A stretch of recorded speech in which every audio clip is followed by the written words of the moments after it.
Have our finalists out for boys and girls, and we'll tell you about that this morning. I'm going to turn my mic up a little bit here, Mark, just a little bit on my headphones. But anyway, it's nice to be with you this morning. Our question of the day today, if you go to Gary Sutton Show on Facebook, is this. Can you operate the government? And I posed this yesterday, but we didn't get much time to get into it. Can you operate the government like a business? In other words, do private sector principles work on making the government accountable and efficient? And that's a big question. Obviously, Donald Trump thinks, yes, he's trying to do that. But what do you think about that? We're very interested in that. And you could do it two ways. You could answer the question at Facebook.com, at Gary Sutton Show at Facebook. And then you also can go to text our show about that as well. I'm interested in your thought on that. 833-478-4729. That's 833-478-4729 to get to our show. And text us anything you want to during the course of the day. Well, not anything, but I mean, within the realm of reason. 3 days to Valentine's Day. Did you get a present yet, Mark? Oh. No. Did I hit a sore point? But I did get some cash. Got some cash? I did. I got some cash. Okay. I was at church a couple of weeks ago. Okay. And a friend of mine came up and she said, "Hey, are you in this Super Bowl pool?" And I said, "No, I don't know anything about it." She said, "It's $5 a square." They have a Super Bowl poll at your church. They're betting on sports. Well, I think she brought it from work and just thought of me because there were only a few squares left. Sinner. And I hit one. So you want some cash? I did. We've never talked much about in the new show here about your fiduciary ways, have we? We've never. I'm just saying it, Well, I'm glad for you. I mean, that's good. I only did it because she's like, there's only a few slots left. So I thought, well, I'll just help her out. So you can put that in the collection plate this next week, Nat. Oh, I could. I won't even get into that today. Or I can spend it on me. Yeah, there you go. Well, I was thinking of yes. So coming back to the original question, you were thinking about maybe you would recycle that into a present for Deb. Exactly. Right. So, by the way, anything more on the radar screen for that? No, absolutely nothing. Have thought of and with each day that goes by, expecting to be able to go out for dinner probably on a Friday evening is going to be difficult. Well, I have our reservations. By the way, if you'd like to come out with us, we have two left at a place. We have a table of 6. We have 4 at Hamir's, on Friday night. If you would like to come and join us, you'd be more than welcome because I already have a reservation because You thought ahead. That's right. Yeah. I could bail you out. I don't know whether...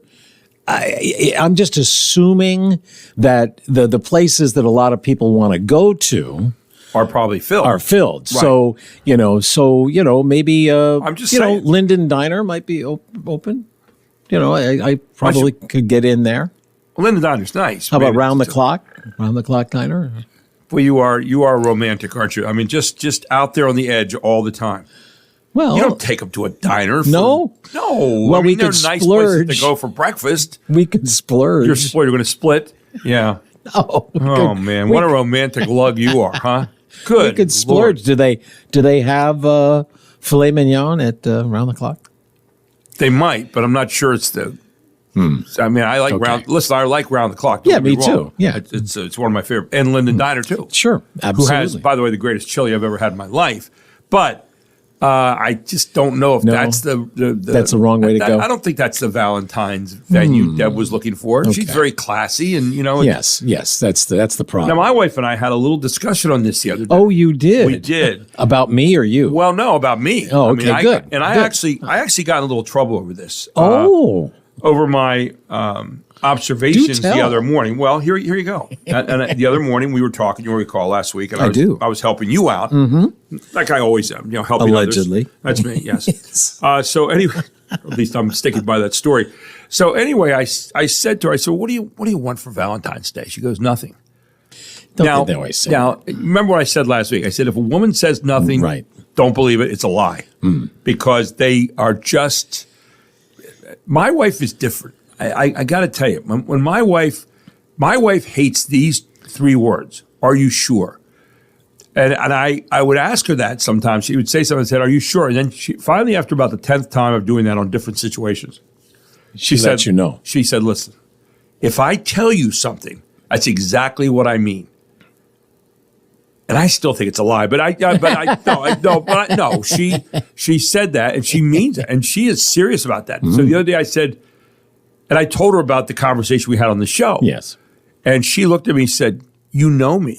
She said, it's been 20 some years now. And she said, "You know me, you know that I mean that." So I said, "Okay, Deb, it's fine." But she had a very But you felt... She had a very serious look on her face. She doesn't want anything. Yeah, but you feel compelled. I do. I still feel like I've got to do something. She said, "Just going out to dinner is fine." She said, "I like that." Yeah. She said, a nice card, so forth. That's about as far as it has to go. And I thought, oh. See, I think that's reasonable. I could easily accomplish that. Well, yeah, obviously. Yeah, you're looking to get bailed out here a little bit. But no, she made it very plain to me that she doesn't want anything. Although I'm getting a new car this week. I'm getting a new car on Thursday. Yeah. First one in 10 years. Yeah, I had $211,000 on my car. Yeah. But it's been a great car. So I bought the same model, not exactly. It was 10 years later. Right. But I bought the same kind of car, the same color and everything, so no one will ever notice anything different except I will, because it's new and it doesn't have 211,000 miles on it. Yeah, but see what's going to happen is as you're driving in, but this time next week, right? You're going to think I should have done that like 2 years ago. Oh, no question.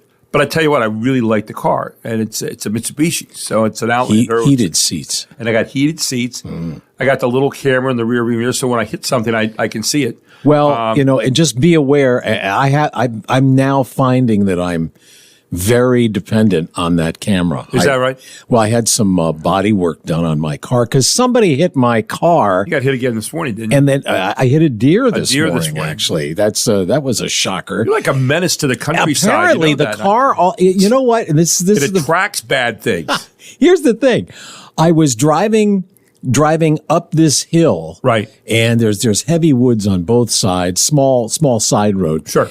And as I was going up the hill, I looked up in the sky, and you could see it looked like a full moon, right? I mean, gotcha. Yeah. It had like clouds. So I thought, wow, that looks like a full moon. I hope, nothing weird happens. And then boom. There you go. A deer runs into my car. Yeah. And Kismet. did end up running off, thankfully. I did knock it a good way, but right. I did not kill it, at least initially. Now you got fur in the cracks of your I do. car. I got my headlights have been cracked, and it's got fur in it. Wonder what tomorrow's snow. I mean, we could have. Swear. I don't know. This is anyway. So the point was, what was the point? Going back to your Valentine's Day present yes, somehow. No. Yeah. But when you get the car, it has the backup camera. Yeah. So you rely on that. And when I had the car fixed, they gave me a loaner, and it didn't have the rear view. And I discovered I couldn't really turn all the way around to look out the back because I couldn't see behind me. Oh, so I'll tell you so what. the things you're going to get used to. The travails of Mark McKenzie coming to work. Oh, my goodness. Yeah, for you, it's an adventure. Every It day, is, right? apparently. Yeah, so there you have that going for you. And what else did I see this morning here as I'm looking around? I'm still just sitting here thinking about you getting a Valentine's Day present, which I've got some cards and we've been together for a while, so it's not like yeah, but you don't take that for granted. I'm just telling you, you don't. But at the same, with that being said, though, there are. You come to learn that, we talk about gift giving all the time. Right. And it's because she is usually pretty good. She's with really gifts. good. She did give me a gift that she thought, and she's a very considerate gift giver. Right. She thought it would be a great gift. And when she gave it to me, I thought, would I use this? And I used it once. I used it what was once. It was a popcorn popper. She says, you really like movie popcorn. Well, yeah, you always talk about popcorn. That's right. So she bought me a popcorn popper. But see, popcorn microwaved is so much easier. This thing, you got to... It's just an involved, like the movie kind of thing, where they put the stuff in the oil in the top and then it turns around. Right. You got to have a little care to it. Yes. So has she counted the number of times you've used it? Oh, yes. Okay. Yes. She even mentioned it the other day. I was going down to the basement. Gift, the popcorn popper I got That's you? exactly what she said. And I was like, oh, gosh, I totally forgot about that. Anyway, Thanks, we know this. Mark that on the list. But just much like your Deb, though, right. I tell her, don't worry about it. No, it's okay. Don't get me anything. It's okay. And I just, hope once in a while we can reciprocate. Guy and microwave go together. Yes. Anything that can be microwavable is like manna from heaven. Exactly. Yes. Exactly. So anyway, that's it. And I have a feeling I could be in trouble. Yeah, people are going, this is news. No, this is where we start the day, ladies and gentlemen, because there's enough snow coming to bring travel havoc to the nation's capital, which took several days to recover from a storm that dumped several inches on the region last month. But AccuWeather senior forecaster Dan DePodwin says that snow estimate for the Washington area may be conservative. It looks like the day starts dry, but the snow moves in during the day. DePodwin said, I wouldn't be surprised to see 7, 8, 9 inches in and around D.C. No kidding. That's of snow, by the way, not anything else. Yeah. So they have this Arctic high pressure moving in to the upper Midwest by Tuesday evening. Will bring temperatures 25 to 40 degrees below the average across the northern Rockies, northern plains. Who cares about that because we don't live there. Heavy rain that could prompt flooding is forecast for much of the southeast on Tuesday and Wednesday. We don't care about that either because we don't live there. Memphis could see 3 inches of rain. Jackson, Mississippi, a forecast set to 4 inches. So again, and then the second storm, they say, could dump a foot of snow on places like Kansas City. And no one cares. They got dumped on the other night by Philadelphia. Oh, I'm sorry, did I say that? Yeah, the storm could drop close to a foot of snow before moving out on Wednesday. We do have So what do we have coming up? We have a winter weather advisory. Right. Starts this afternoon, runs through tomorrow morning. I think the snow is supposed to start this late this afternoon, and then it's going to wrap up overnight. So it may be like the major lanes might be ready, to use tomorrow morning. Maybe some of the like when secondary. We come to work. Yes. Yeah. Some of the secondary roads, maybe not so much, but a couple of inches, I understand, if I remember correctly, below up to 2 inches up to Route 30.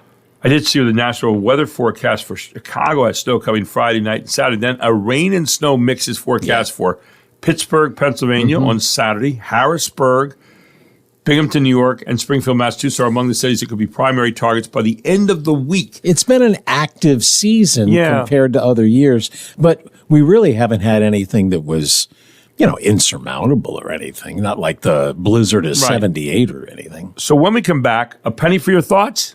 Maybe not anymore.